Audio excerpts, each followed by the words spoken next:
You know, for me, the interest in contemporary forms of slavery started with a leaflet that I picked up in London. It was the early 90s, and I was at a public event, and I saw this leaflet, and it said, "There are millions of slaves in the world today," and I thought, no way, no way.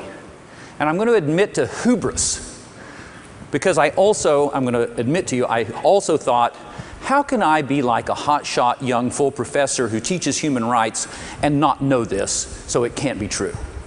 Well, if you teach, if you worship in the temple of learning, do not mock the gods, because they will take you, fill you with curiosity and desire, and drive you with a passion to change things. I went out and did a lit review. 3,000 articles on the keyword slavery. 2 turned out to be about contemporary. Only 2. All the rest were historical.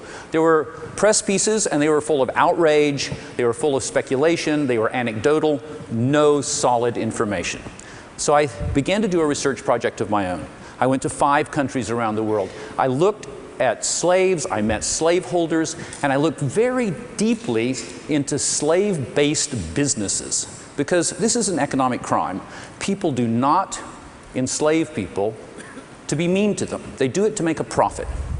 And I got to tell you, what I found out in the world, in 4 different continents, was depressingly familiar. Like this.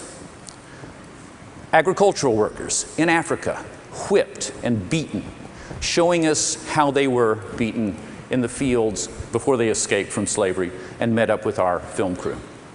It was mind-blowing. And I want to be very clear. I'm talking about real slavery. This is not about lousy marriages. This is not about jobs that suck. This is about people who cannot walk away, people who are forced to work without pay, people who are operating 24/7 under a threat of violence and have no pay. It's real slavery in exactly the same way that slavery would be recognized throughout all of human history. Now, where is it? Well, this map in the sort of redder, yellower colors are the places with the highest densities of slavery. But in fact, that kind of bluey color are the countries where we can't find any cases of slavery. And you might notice that it's only Iceland and Greenland where we can't find any cases of enslavement around the world. We're also particularly interested and looking very carefully at places where slaves are being used to perpetrate extreme environmental destruction. Around the world, slaves are used to destroy the environment, cutting down trees in the Amazon, destroying forest areas in West Africa, mining and spreading mercury around in places like Ghana and the Congo, destroying the coastal ecosystems in South Asia. It's a pretty harrowing linkage between what's happening to our environment and what's happening to our human rights. Now, how on earth did we get to a situation like this, where we have 27 million people in slavery in the year 2010? That's double the number that came out of Africa in the entire transatlantic slave trade. Well, it builds up with these factors. They're not causal, they're actually supporting factors. One is we all know about, the population explosion. The world goes from 2 billion people to almost 7 billion people in the last 50 years. Being numerous does not make you a slave. Add in the increased vulnerability of very large numbers of people in the developing world, caused by civil wars, ethnic conflicts, kleptocratic governments, disease, you name it, you know it. We understand how that works. In some countries, all of those things happen at once, like Sierra Leone a few years ago, and push enormous parts, about 1 billion people in the world, in fact, as we know, live on the edge, live in situations where they don't have any opportunity and are usually even destitute. But that doesn't make you a slave either. What it takes to turn a person who's destitute and vulnerable into a slave is the absence of the rule of law. If the rule of law is sound, it protects the poor and it protects the vulnerable. But if corruption creeps in and people don't have the opportunity to have that protection of the rule of law, then if you can use violence, with impunity, you can reach out and harvest the vulnerable into slavery. Well, that's precisely what has happened around the world.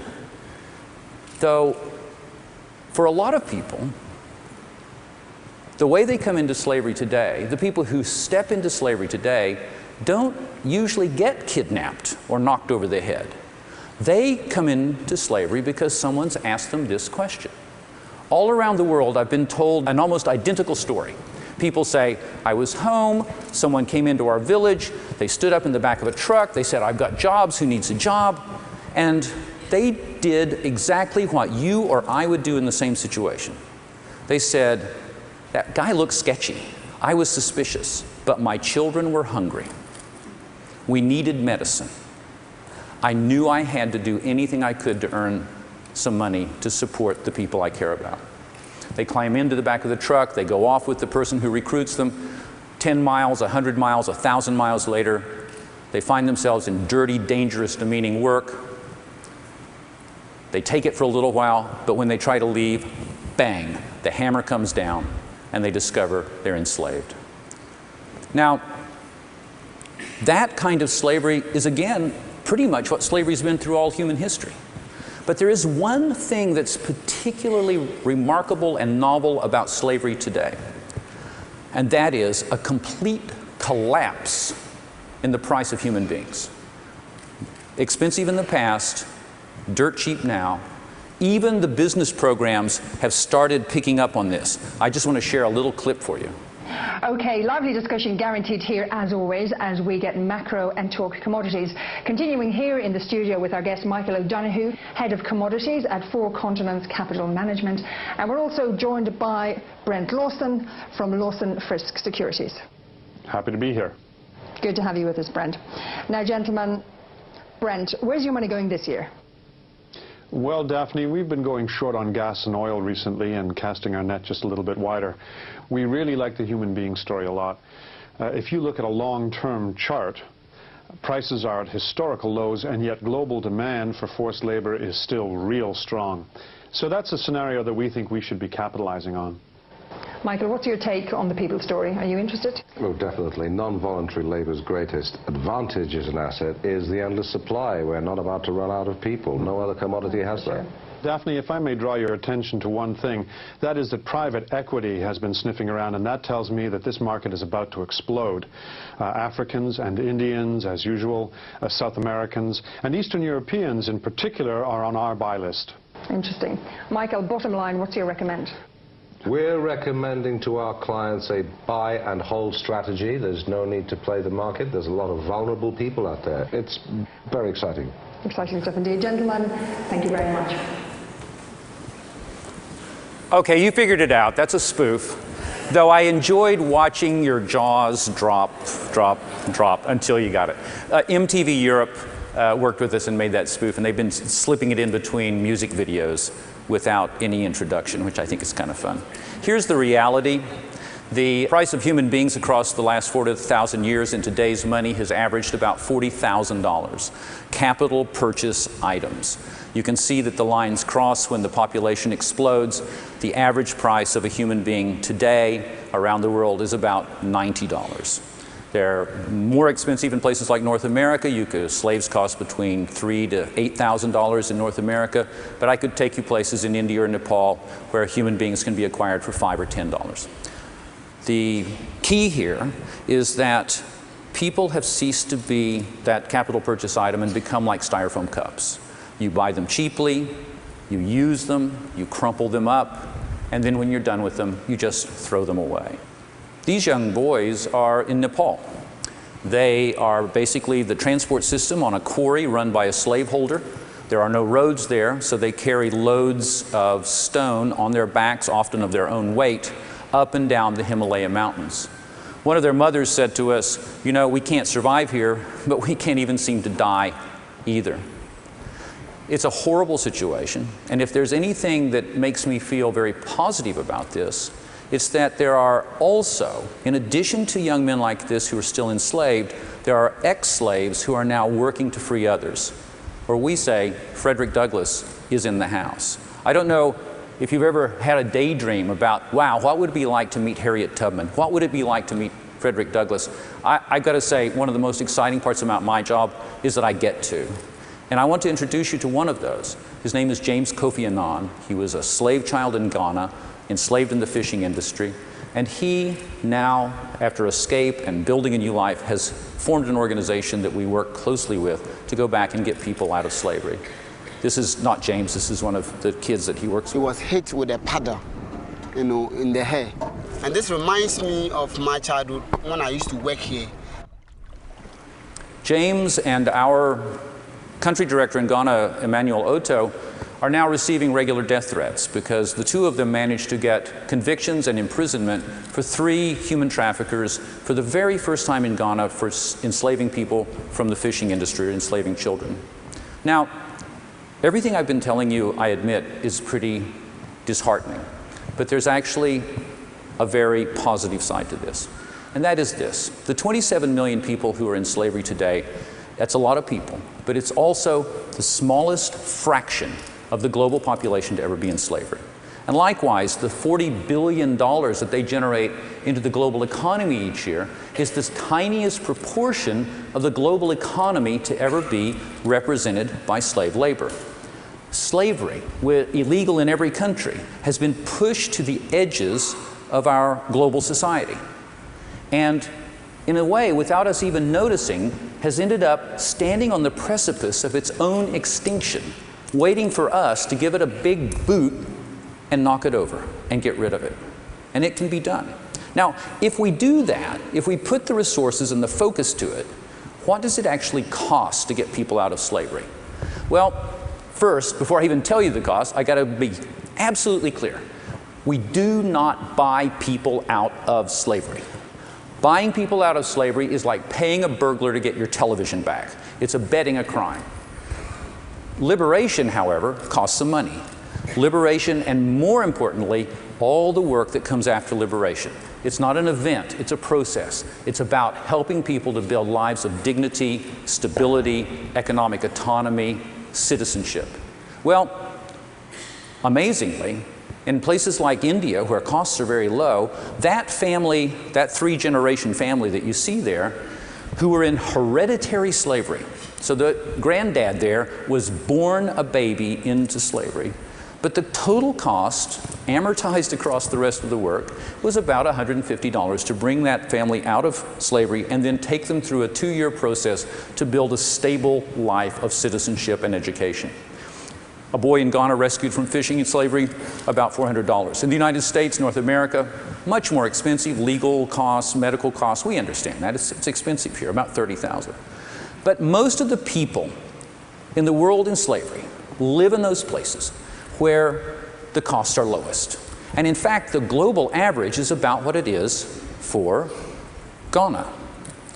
And that means, when you multiply it up, the estimated cost of not just freedom, but sustainable freedom for the entire 27 million people on the planet in slavery is something like $10.8 billion. What Americans spend on potato chips and pretzels. What Seattle's going to spend on its light rail system. Usually the annual expenditure in this country on blue jeans. Or in the last holiday period, when we bought Game Boys and iPods and other tech gifts for people, we spent $10.8 billion. Intel's fourth quarter earnings, $10.8 billion. It's not a lot of money at the global level. In fact, it's peanuts. And the great thing about it is that it's not money down a hole. There's a freedom dividend. When you let people out of slavery to work for themselves, are they motivated? They take their kids out of the workplace, they build a school, they say, we're going to have stuff we've never had before, like 3 squares, medicine when we're sick, clothing when we're cold. They become consumers and producers, and local economies begin to spiral up very rapidly. That's important, all of that, about how we rebuild sustainable freedom, because we never want to repeat what happened in this country in 1865. 4 million people were lifted up out of slavery and then dumped. Dumped without political participation, decent education, any kind of real opportunity in terms of economic lives, and then sentenced to generations of violence and prejudice and discrimination. And America is still paying the price for the botched emancipation of 1865. We have made a commitment that we will never let people come out of slavery on our watch and end up as second-class citizens. It's just not going to happen. This is what liberation really looks like.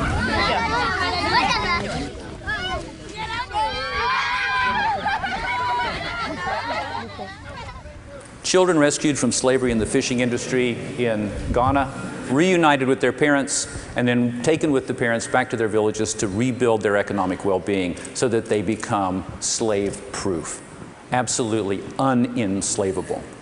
Now, this woman lived in a village in Nepal. We'd been working there about a month. They had just begun to come out of a hereditary kind of slavery. They had just begun to light up a little bit, open up a little bit. But when we went to speak with her, when we took this photograph, the slaveholders were still menacing us from the sidelines. They hadn't been really pushed back. I was frightened. We were frightened. And we said to her, "Are you worried? Are you upset?" She said, "No, because we've got hope now." How could we not succeed, she said, when people like you from the other side of the world are coming here to stand beside us?